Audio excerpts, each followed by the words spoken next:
Hello everyone, and welcome to our super easy activity to make your own sensory bag at home. If you have your babies and toddlers at home, this is an activity which they can enjoy.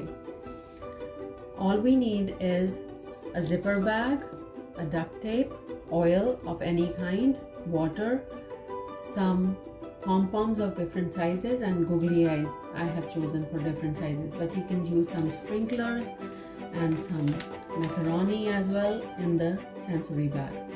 All you need is you need to put the water in the sensory bag, oil, and then put the different sizes and shapes of material you have chosen in the bag, and the duct tape to put it on the floor for your babies and on the wall for your toddlers. It will look like this at the end, and you make sure that the seal is nicely locked so that the water doesn't come out and the baby can't put anything in their mouth, and they can enjoy the activity by playing with these material, which will of course squish when they touch it.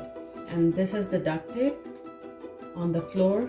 You'll keep the bag like this and then put the duct tape around it so that it's nicely tucked to the floor, and baby can spend the tummy time playing with this sensory bag.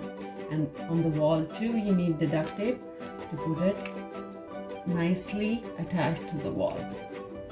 Tummy time is fantastic to develop back muscles of the babies, and it enhances the muscles of the neck to balance. Enjoying an activity when it's tummy time keeps the babies engaged and develop the fine motor skills too, as babies will try to grasp the material in the bag.